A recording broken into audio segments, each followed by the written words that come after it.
Commander Dale Harmon had not slept in 30 hours.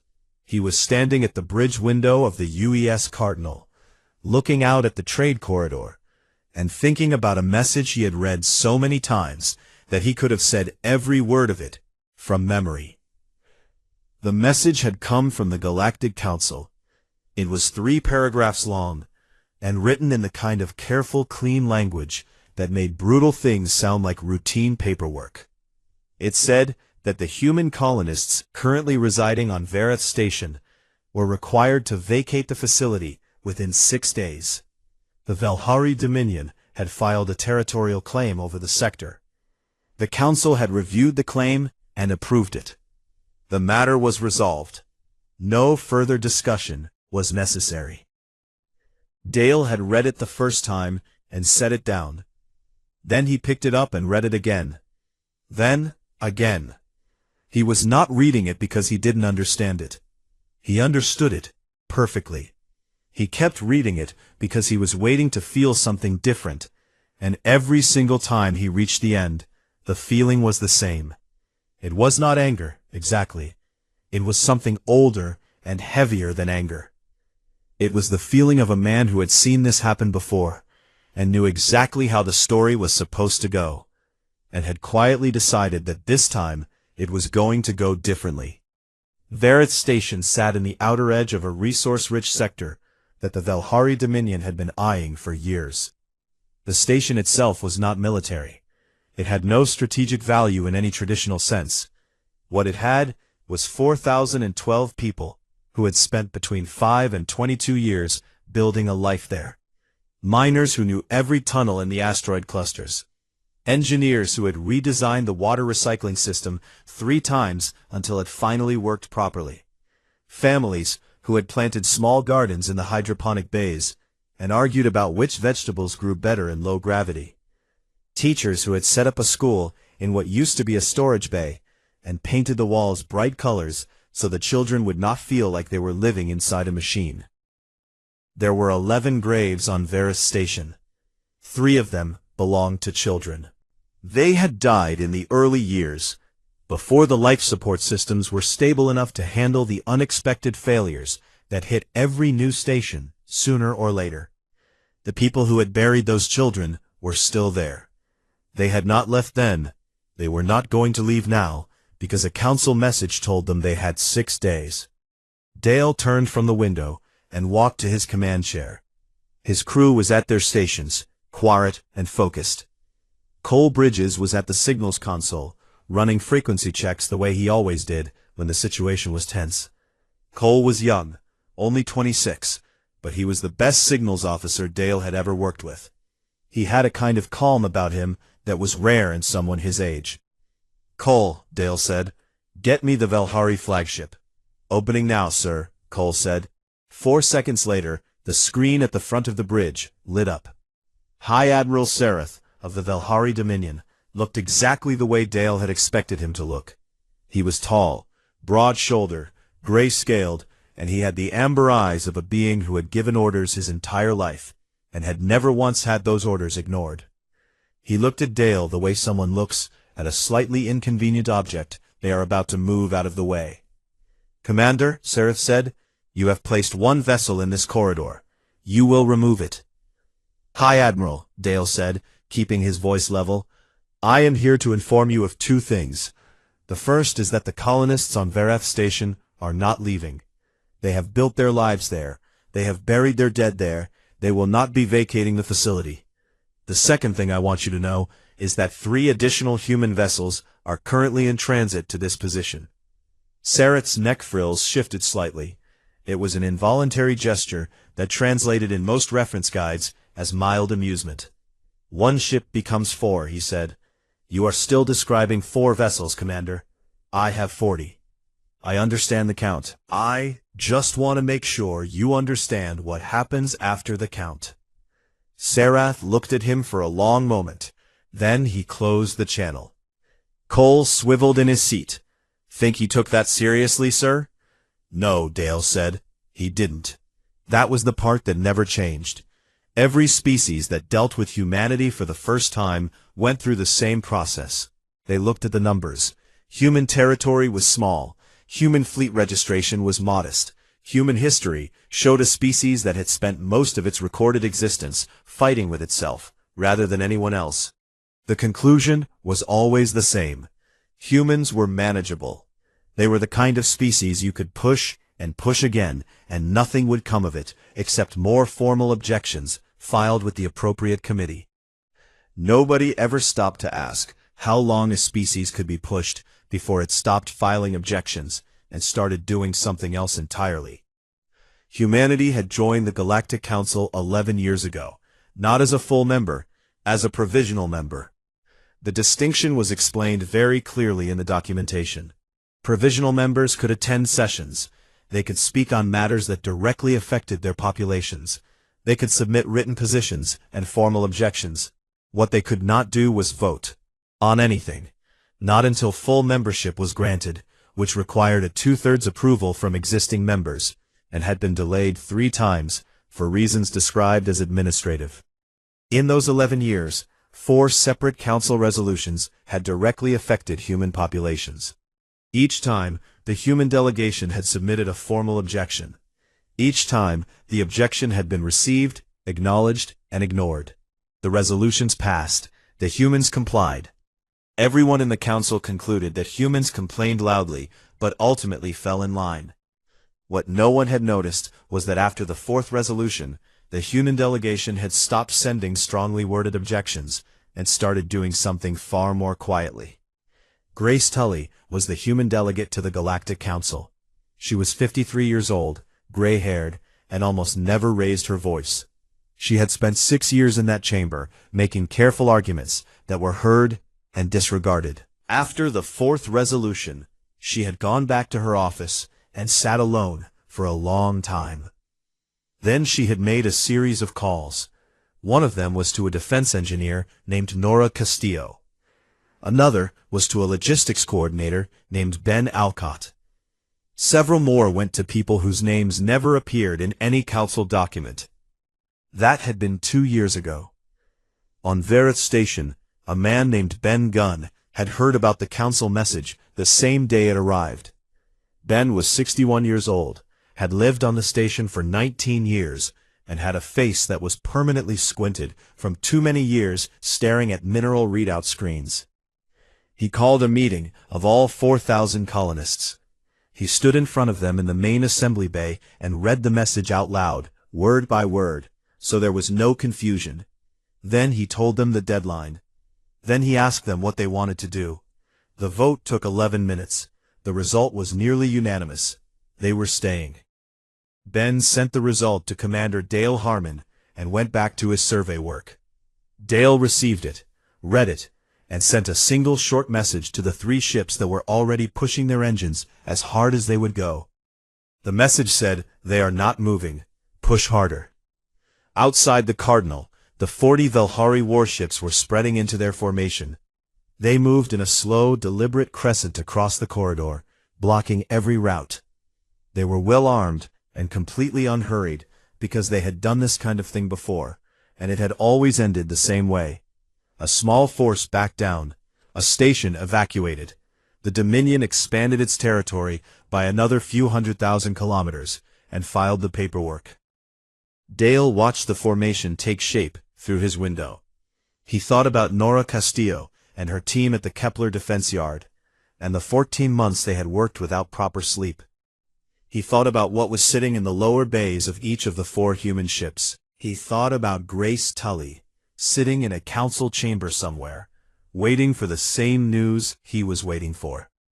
He sat down in his chair and told his crew to stay sharp. The Velhari were 40. The humans were 4. And not a single being in that Velhari fleet had any idea what those 4 ships were actually carrying.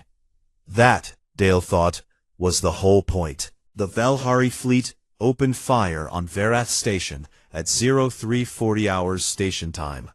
It was not a warning shot. There was no countdown, no final transmission, no theatrical pause before the trigger was pulled. High Admiral Serath simply gave the order, and 40 warships pointed themselves at the station and fired. That was how the Velhari had always done things. They believed in efficiency. Prolonged negotiations were a waste of resources. When a problem needed to be removed, you removed it. What happened next was not something Serath had prepared for. The UES Cardinal moved first. It did not try to intercept the Velhari fire or place itself between the fleet and the station. It moved forward, directly toward the nearest Velhari warship, and it did so at a speed that made Cole Bridges grip the edge of his console to stay in his seat. Commander Dale Harmon had given the order in a voice so calm it sounded like he was asking someone to pass the salt, and every person on the bridge had responded without hesitation, because they had trained for this exact moment for a very long time. The weapon that left the Cardinal's forward launcher did not look impressive on any scanner. It was roughly the size and shape of a standard kinetic slug. The Velhari targeting systems identified it, calculated its trajectory, determined it was not a significant threat, and did nothing. That decision took about 1.5 seconds. The slug hit the shield generator of the nearest Velhari warship and did not explode outward. It collapsed inward. The compression core at the center of the round folded the energy of the shield back through the ship's own power conduits, and the result was not an explosion, but a cascade failure that moved through every connected system on the vessel in just under 12 seconds. The warship went completely dark. Cole was already tracking the next target before the first one finished going dark. The UES Hargrove came in from the left flank of the formation, moving low and fast under the Velhari firing arc. Captain Lena Dorf had spent 3 months drilling her crew on this exact approach, and her navigator, a young man named Pete Solis, had run the simulation so many times in his sleep that he did it now with his jaw tight and his hands perfectly steady. The Hargrove fired 4 times. 4 Velhari ships lost propulsion in rapid succession and began to drift. They were not destroyed. They were stopped. Lena had been very specific about that during training. She had told her crew that the goal was not to kill. The goal was to make 40 ships into a much smaller problem. There was a difference, and the difference mattered, and anyone who forgot that during the fight would answer to her afterward. The UES Linden appeared from the right side of the formation at the same moment the Hargrove was firing, and its captain, Rudy Thane, had a different kind of weapon entirely. He deployed a network of signal disruptors from the Linden's side bays, small devices that scattered across the space between the Velhari ships like seeds thrown into wind. They activated simultaneously, and what they did was simple and devastating. They broke the internal communications web of the Velhari fleet. One moment, 40 ships were operating as a single coordinated unit, every captain receiving the same orders, every gunner targeting the same coordinates, every system running from the same command structure. The next moment, every ship was alone. Captains were sending messages that went nowhere. Targeting data stopped updating. Ships on the outer edge of the formation had no idea what was happening at the center. Ships at the center could not reach anyone on the flanks. A fleet of 40 had become 40 separate ships asking each other what was going on, and not one of them could get an answer. In the middle of that confusion, the UES Crane did something that none of the Velhari ships expected, because none of them had considered it as a possibility. It flew straight toward Vareth Station. Captain Deb Alcott brought the crane in close, locked a magnetic tether to the station's outer hull, and opened a channel directly to the station coordinator. The signal was short-range and encrypted, and the Velhari could not intercept it in time to matter. "Mr. Gunn," Deb said, "I need everyone in the lower shelters, right now." Ben Gunn's voice came back immediately. "Already done, Captain. We moved everyone 2 hours ago. We've been ready since yesterday." Deb let out a breath. "Good. Stay down and stay calm. This will be over soon." "Take your time," Ben said. "We're not going anywhere." She almost smiled. She had heard about Ben Gunn from Dale, and Dale had said the man was the most unshakable person he had ever met. Hearing his voice now, completely steady while a space battle unfolded 300 meters from where he was standing. She believed it. The crane positioned itself between the station and the nearest active Velhari weapons. It did not fire a single shot. It just stayed there, a shield made of hull plating and the stubbornness of its crew, and it did not move. The battle lasted 34 minutes. By the end of it, 6 Velhari warships had been destroyed. Not because the human ships were trying to destroy them. 3 of those ships had destroyed themselves, trying to reroute power through systems that the compression rounds had already compromised. 2 more had collided with each other in the confusion after the signal disruptors went active. Because when you take away a fleet's communications in the middle of a firefight, ships start making individual decisions, and individual decisions in tight formations are dangerous. The 6 had been targeting the crane at close range, when Deb Alcott performed a lateral burn that put the warship directly in the path of its own reflected fire.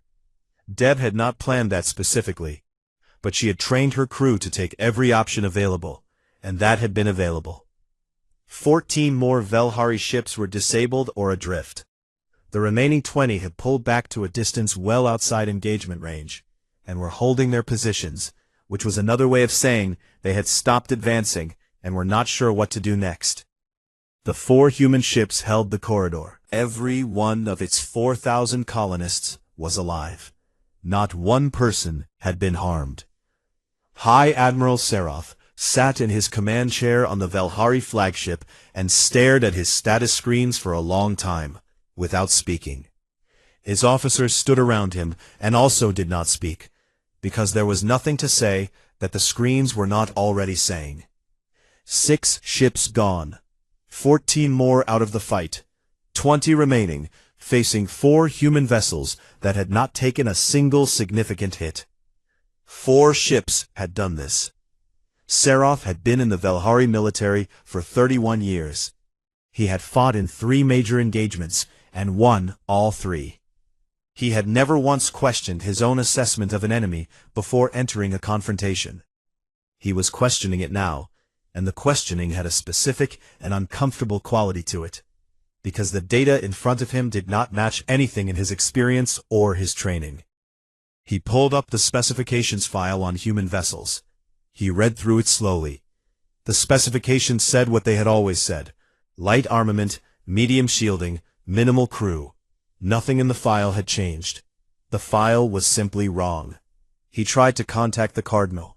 The channel opened, but Dale Harmon did not answer immediately.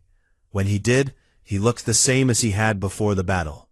Calm, a little tired, not angry, not triumphant. "High Admiral," Dale said. "The corridor is ours. Verath Station is under our protection. I am asking you to withdraw your fleet and inform the Council that the situation has changed." Seraph looked at him. "What are those weapons, Commander?"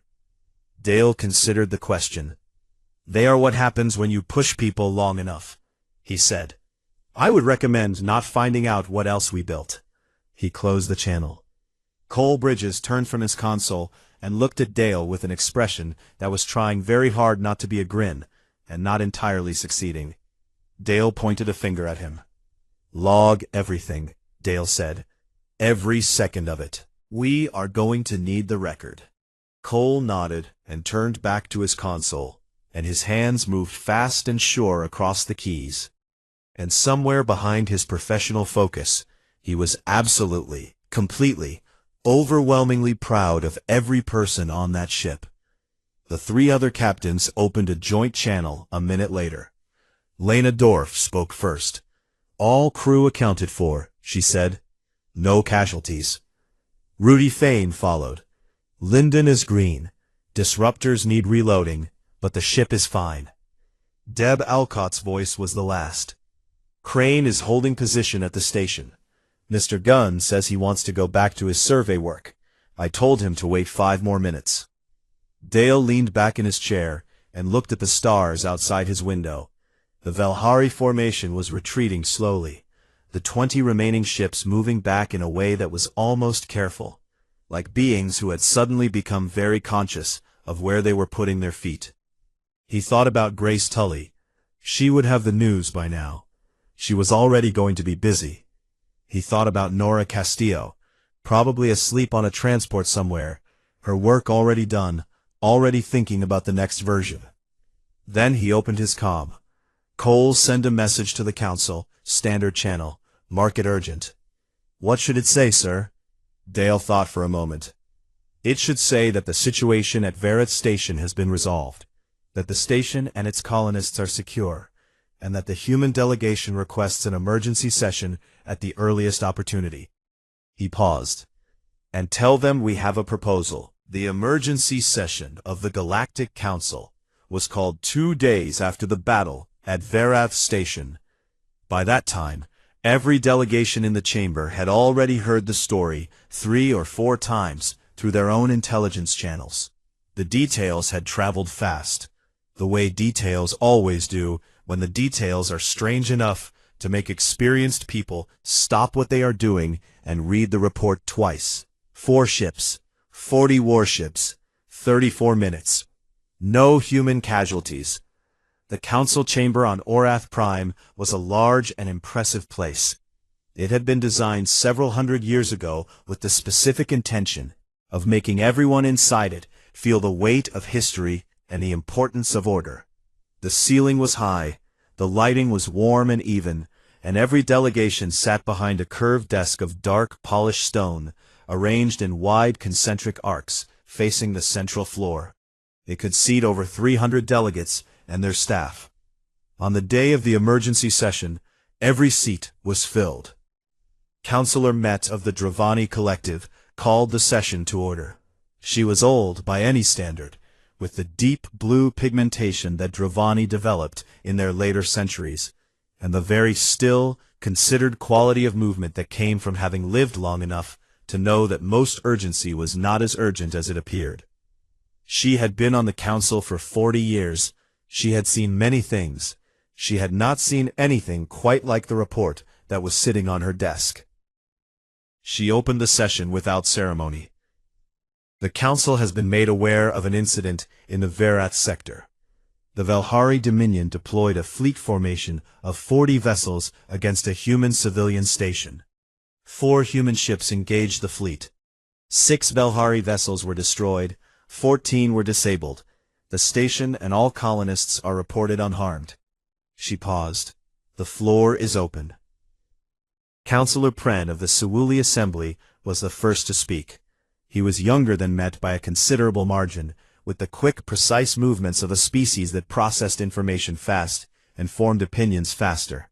His mandibles were shifting in a way that indicated agitation. The Velhari Dominion has filed a formal grievance. They described the actions of the human vessels as an unprovoked military attack on a lawfully authorized territorial enforcement operation. The Velhari fleet fired on a civilian station, said the human delegate from her seat. Grace Tully did not stand when she said it. She sat at the human delegation desk with her hands folded on the surface in front of her. Her posture relaxed, her voice the same level tone she always used. She was wearing the same plain dark uniform she wore to every session. She had gray hair and a face that had spent a lot of time being patient. The Velhari fleet opened fire on a civilian facility housing over 4,000 non-combatants, she said again, clearly. Our ships were present in that corridor. They responded to an attack on our people. Your ships destroyed 6 vessels, Pren said. Our ships stopped the attack, Grace said. Those are different things.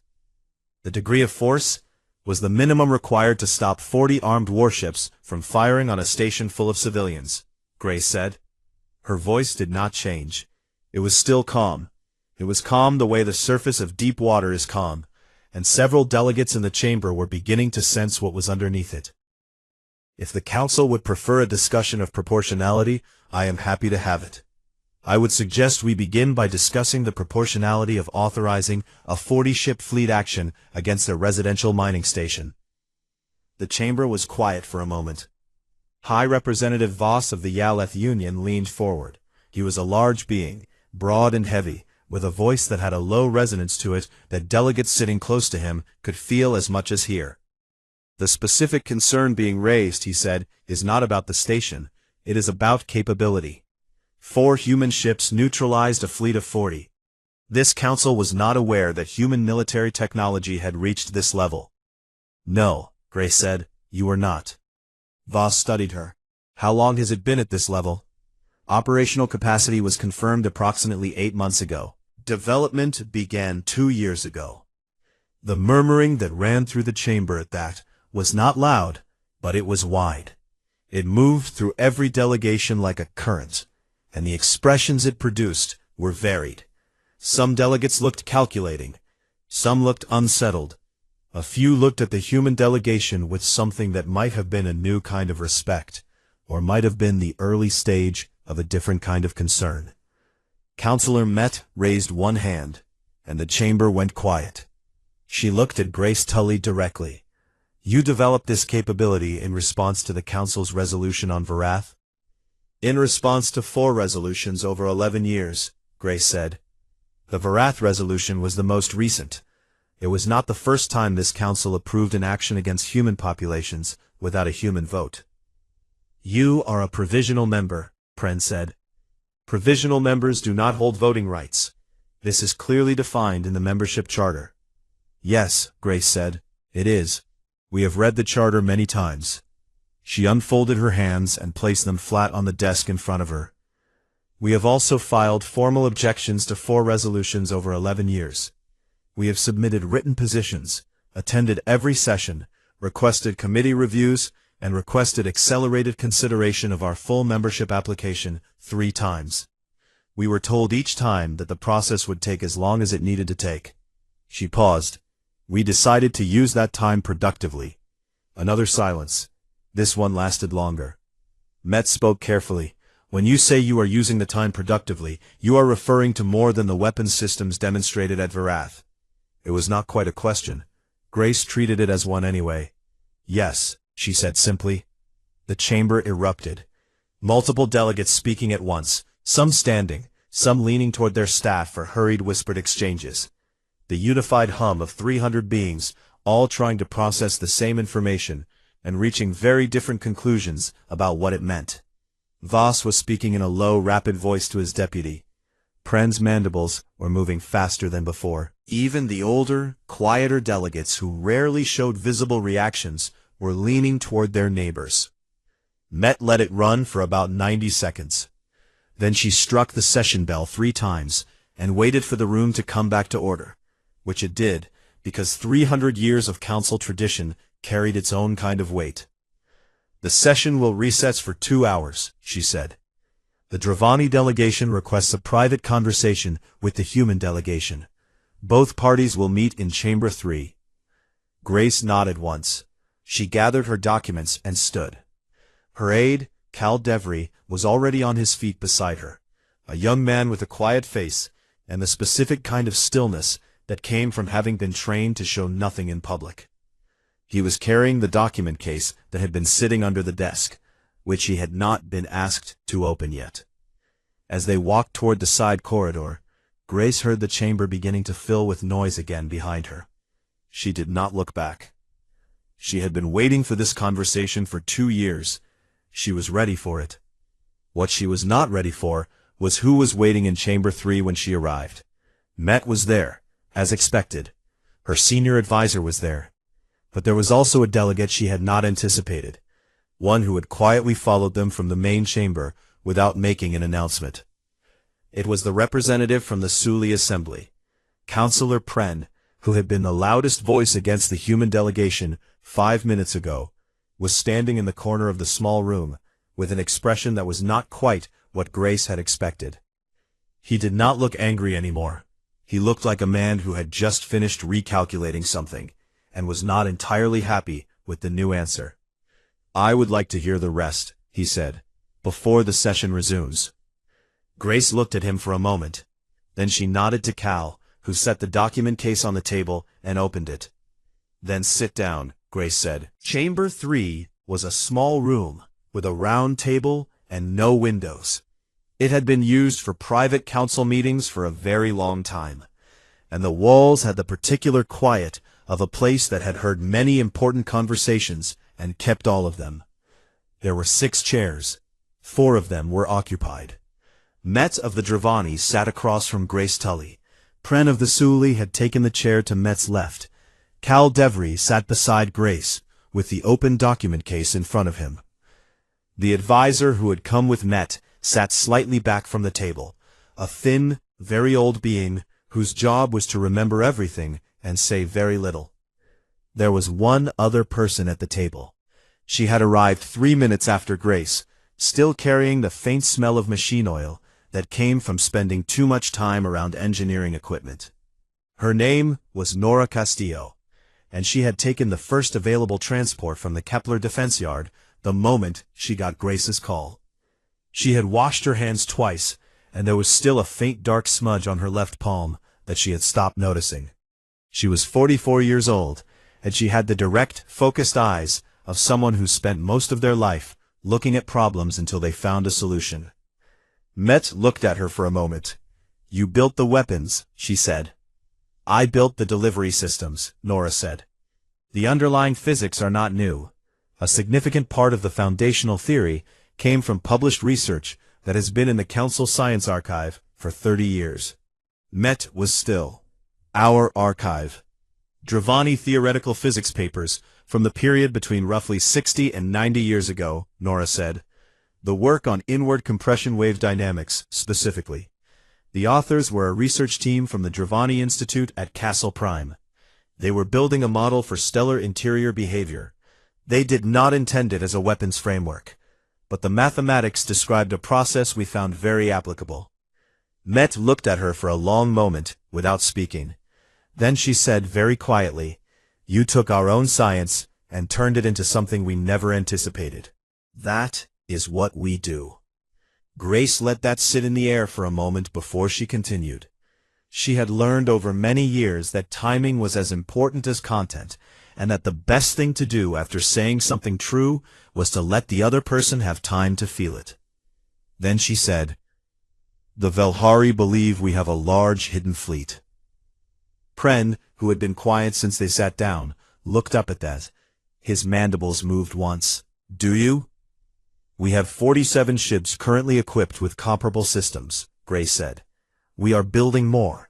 At current production rate, we will have 92 within 18 months. The room was very quiet. 47, Met said. "Yes." "And the 4 ships at Verath?" "Were not our most advanced," Grace said. "They were selected specifically because their registry specifications were the most ordinary. We wanted the Velhari to read the file and find nothing interesting." Pren made a sound that was not quite a word. He leaned back in his chair and looked at the ceiling for a moment, then looked back at Grace. "You planned this," he said. "The entire engagement, not just the weapons, the choice of ships, the positioning, the moment." "We planned for the possibility," Grace said. "We hoped it would not be necessary. But when the Verath resolution passed, we accepted that it probably would be." "You used civilians as bait," Pren said. There was an edge to his voice that was not quite accusation, but was close. Grace met his eyes directly. "We used the fact that our civilians refused to leave as the condition under which this confrontation took place. There is a difference. Ben Gunn and the people on Verath Station knew the situation. They voted on it themselves. Every one of them chose to stay. We did not put them there. They were already there, and they decided for themselves that they were not moving."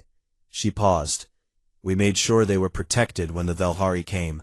Then he nodded, once, slowly. It was not agreement, exactly. It was acknowledgement. Grace was learning that with the Suli, acknowledgement was significant. They did not give it lightly. Cal Devry reached into the document case and placed a datapad on the table. He slid it toward the center. Neither Met nor Pren reached for it immediately. "That is our proposal," Grace said. "It has been drafted for 2 years. We finalized the language 6 months ago." Met looked at the pad. "What does it ask for?" "A full voting seat on the council," Grace said. "Equal standing with all current full members. Representation on the 3 primary committees. A guaranteed consultation and objection process for any resolution that directly affects human populations, with a minimum review period of 30 days. She folded her hands on the table. And a formal acknowledgement that the 4 resolutions passed without our participation over the past 11 years caused material harm to our people, and that the Council accepts responsibility for that record. Pren's mandibles shifted. That last point will not pass easily. I know, Grace said. It is still in the proposal. Met reached out and picked up the datapad. She read slowly. Her expression did not change while she read, but her eyes moved with the particular focused attention of someone who is reading every word and thinking about each one. She read the entire document before she put it down. That took several minutes. The room was silent while she read. When she finished, she set the pad down and looked at Grace. You drafted this before the battle, she said. Yes. You were prepared to present this regardless of the outcome. Yes, Grace said. If the battle had gone differently, we would have presented it from a weaker position. But we would have presented it. Met was quiet for a moment. Why not simply bait the weapons and say nothing? You had the capability. You could have waited for a moment of real conflict and demonstrated something far more devastating than what happened at Verath. Because we do not want a war. We have never wanted a war. We want a seat at the table where decisions about our people are made. She let that settle. The weapons exist so that we can sit at that table without being ignored. They are not for conquest. They are not for expansion. They are for exactly what they were used for at Verath. Defense. Met looked at her for a long time. Then she looked at Nora. If the Council grants full membership, what happens to the development program? It continues, Nora said simply. We are not going to disarm ourselves in exchange for a vote. That is not the arrangement. She said it without apology, in the flat, factual tone of an engineer stating a measurement. What we are offering is partnership. What we are asking for is equal standing. Those are not the same thing as laying down what we built. Pren looked between the 2 women. He had come into this room to hear the rest of the argument, and he had heard it, and he was now sitting with the weight of it. He was a fast thinker, and fast thinkers sometimes arrived at uncomfortable places ahead of everyone else. He had already worked out what the alternatives looked like. A council that refused the proposal would have a new and capable species outside its structure, armed and without any formal commitment to its agreements. A council that accepted it would have that same species inside the structure, with a vote, bound by the same rules as everyone else. He had done the calculation. He did not enjoy the answer, but he understood it. I will not oppose the proposal in the full session, he said. Grace looked at him. Thank you. Do not thank me, he said. I am not doing it because I trust you. I am doing it because the alternative is worse. If humanity uses what it has built for anything beyond what you described today, if it becomes a tool of expansion or pressure rather than defense, I will be the loudest voice in this chamber against you. I would expect nothing less, Grace said. He left the room. His footsteps were quick and even, and then they were gone. Met sat with the data pad in her hands for another moment. Then she set it down, and looked at Grace with the expression of someone who had lived long enough to recognize a turning point when they were sitting inside one. I will support the proposal, she said. I cannot promise how the full vote will go, but I will support it. Grace nodded. That is all we ask. Nora was already reaching for her own small notebook, because she was already thinking about what came next and what it would require. She had a long list of things to build, and a slightly shorter timeline than she would have liked, and a very specific idea of what the next version of the delivery system needed to do that the current one did not. The session bell rang, distantly from the main chamber. 2 hours were up. Grace stood, picked up her documents, and walked to the door. She paused with her hand on the frame, and looked back at Met. One more thing, she said. The 11 colonists buried on Verath Station. Their graves are staying where they are. That is not a negotiable point. It is simply a fact. Met looked at her. I know, she said quietly. The full council session reconvened at the top of the 3rd hour, and it ran for a very long time. There were speeches. There were procedural objections. There were 3 requests to adjourn and 2 requests to bring in outside mediators, both of which were declined. The Velhari delegation sat in silence through most of it, which was its own kind of statement. Their senior representative, a careful and precise diplomat named Cord Verath, who had not been present at the battle and had nothing to be personally defensive about, said only that the Velhari Dominion reserved the right to review any new membership arrangement, and that formal comment would be submitted in writing within 30 days. He said it in a tone that suggested he had already been in communication with Sereth, and had been told to say as little as possible. Grace Tully spoke twice. The first time was to present the formal proposal, which Cal Devry had printed on physical document sheets in addition to the digital version, because Grace had learned years ago that physical documents made things feel real in a way that screens sometimes did not. She read the key points clearly and without elaboration. The council could read the details themselves. Her job was to make the shape of the thing plain. The second time she spoke was near the end of the session, when Councillor Pren raised a point of order, asking whether the emergency circumstances of the proposal constituted a form of coercion, meaning whether the presence of 47 armed human ships was functioning as a threat that was shaping the vote. Grace stood up. She looked at Pren, and then she looked slowly around the chamber, at every delegation in the room. "The ships exist," she said. "They existed before today. They will exist after today. Their existence is not a threat to this council. It is a fact about the universe that this council is choosing how to respond to." She paused. 11 years ago, humanity asked for a full seat at this table. We were given a provisional chair and told to wait. We waited. We filed objections. We attended sessions. We made arguments that went nowhere. And when the 4th resolution was passed against our people, without our input, we made a decision. She let the quiet hold for a moment. We decided to become the kind of species that could not be quietly overlooked.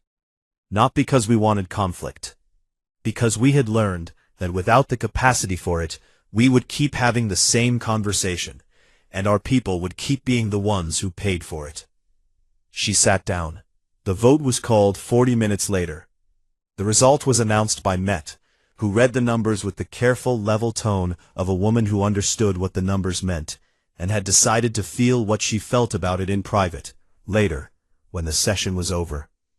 The proposal passed. Humanity was elevated from provisional membership to full standing in the Galactic Council. Equal voting rights on all resolutions. Representation on the 3 primary committees. The consultation and review process for resolutions affecting human populations was formally written into the Charter. The acknowledgement of past harm was included in the final text, worded carefully, but present. The vote was not unanimous. The Velhari abstained. Pren voted yes. 3 smaller delegations voted against. The rest voted in favor, some quickly, and some after long pauses that suggested the decision was heavier for them than they wanted it to appear. When the result was read, the chamber did not erupt the way it had during the earlier session. It was quieter than that. It was the kind of quiet that settles over a room when something has just changed, and everyone knows it, and is still figuring out what that means. Grace Tully sat in her chair and wrote down the names of the 3 delegations that had voted against. She would begin building relationships with each of them within the week. Not to change what had already happened. To make the next vote easier. She was already thinking about the next vote.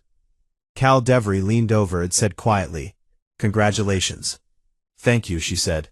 "Send a message to the Cardinal. Commander Harmon should hear it from us first." He nodded and stepped away to do it. On the UES Cardinal, Cole Bridges received the message and read it aloud to the bridge. The crew did not cheer loudly. Most of them had been awake for a long time, and were running on the specific kind of tired that comes after sustained tension finally releases. But there were smiles, and there were a few people blinking harder than usual.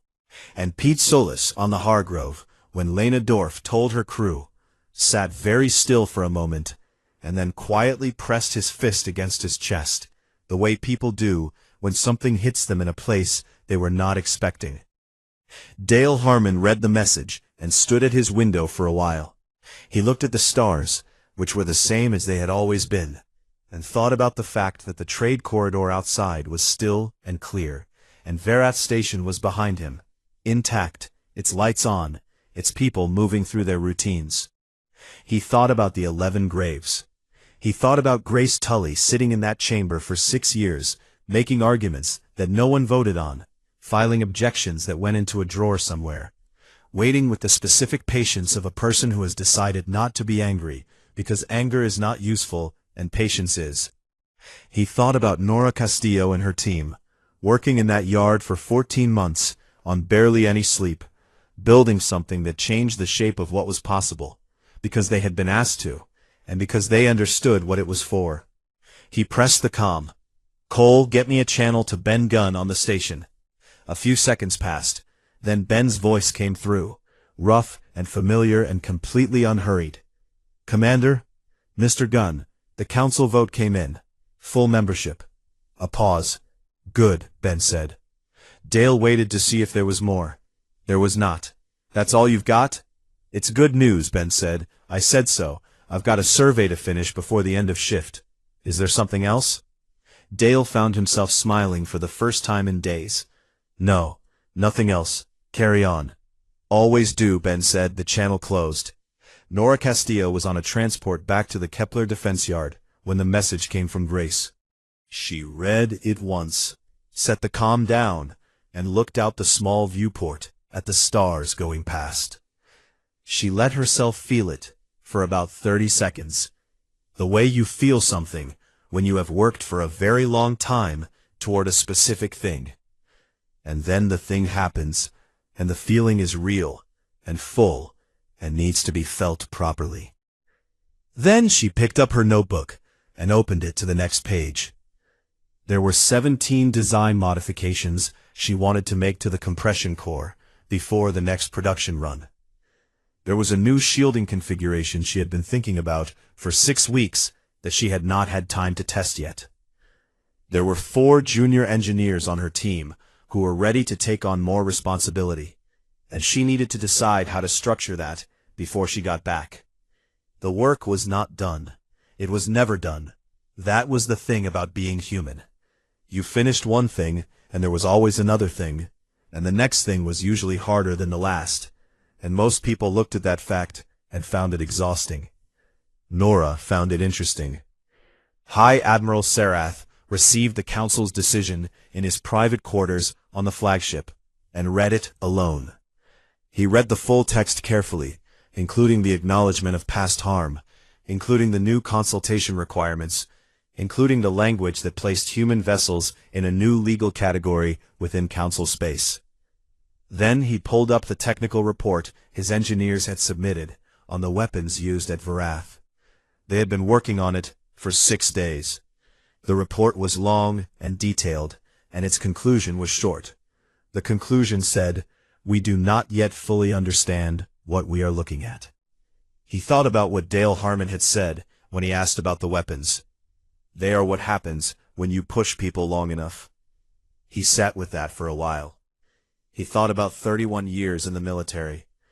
He thought about every species he had encountered that had eventually stopped filing objections. He had always assumed that stopping meant accepting. He had never considered that it might mean something else entirely. He thought about the 4 ships. He thought about the phrase that had been quietly moving through Velhari intelligence channels since the battle, passed between analysts who were trying to understand what they had seen. The phrase was, "And those were not their best." Sarath set the report down on his desk. He was not a man who admitted fear easily. He was not certain that what he was feeling was fear, exactly. It was something more careful than that. It was the sensation of having walked into a room and realized, too late, that you had badly misread the floor plan. He decided he was going to read more about humans, not the specifications, not the registry files, the actual history, the long, strange, complicated story of a species that had spent centuries fighting with itself and had somehow come out of it knowing exactly how much punishment something could absorb before it became dangerous. He thought that might be useful information to have. Outside the viewport of the Cardinal, the trade corridor was clear and quiet. The Velhari fleet was gone.